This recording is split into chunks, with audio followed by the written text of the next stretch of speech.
रुको, स्किप मत करना, क्योंकि ये कहानी आपकी जिंदगी बदल सकती है। वो सपने लेकर इस घर में आई थी, लेकिन हकीकत कुछ और थी। हकीकत कुछ और थी, लेकिन सपने वही थे।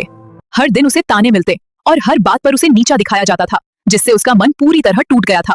फिर एक दिन घर का आखिरी गैस सिलेंडर भी खत्म हो गया।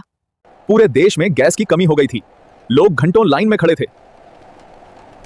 सास बोली, जा गोबर उठा, अब यही करना पड़ेगा। पूजा, मुझे माफ कर दीजिए, मैं ये काम नहीं कर सकती, कृपया समझें। सुबह 4 बजे वो नंगे पैर गोबर इकट्ठा करने निकल पड़ती और हर कदम के साथ उसकी थकान बढ़ती जाती थी। ये अपने हाथों से उपले बनाती और धूप में सुखाती हैं। ये दिन भर की मेहनत है जो हमारे घर का चूल्हा जलाती है।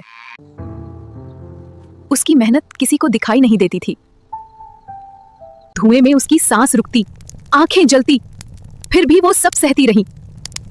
एक दिन उसकी हालत इतनी खराब हो गई कि खड़ा होना मुश्किल था और वो धीरे धीरे नीचे गिरने लगी थी। उस रात वो आसमान से पूछ रही थी, मेरी जिंदगी कब बदलेगी? तभी उसके दिमाग में एक विचार आया। अगर इसी गोबर से गैस बन जाए तो। गोबर और पानी मिलाकर उसने एक नई शुरुआत की। सास बोली, ये पागल हो गई है क्या? सारा दिन बस लैपटॉप में ही घुसी रहती है और कुछ काम नहीं करती। दिन बीतते गए, लेकिन वो नहीं रुकी। उसे खुद पर भरोसा था और इसी वजह से उसने अंधेरे में भी उम्मीद की एक छोटी सी किरण देख ली थी। और फिर एक दिन चमत्कार हुआ। उसने पाइप जोड़कर चूल्हे से जोड़ा और फिर वो डरते हुए आग की लपटों को देख रही थी। और जैसे ही नीली आग जली तो सब कुछ अचानक से बिल्कुल बदल गया और बिल्कुल जादुई हो गया। पूरा घर हैरान रह गया और सब कुछ अचानक रसोई की मेज पर गिरते हुए नीचे बिखर गया। ससुर की आंखों में आंसू आ गए और वो अपनी भावनाओं को संभालते हुए धीरे से गहरी सांस लेते हैं।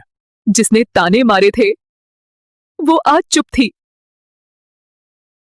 पति को अपनी गलती समझ आ गई है। वो बहुत दुखी है और उसे अपनी की हुई भूल का गहरा पछतावा हो रहा है।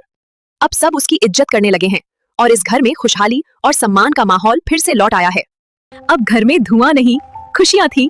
मेरी रसोई में हर पल अब बस प्यार और मुस्कान। उसने साबित कर दिया कि वो चुनौतियों का सामना करने और अपनी काबिलियत को दुनिया के सामने लाने में पूरी तरह सक्षम है।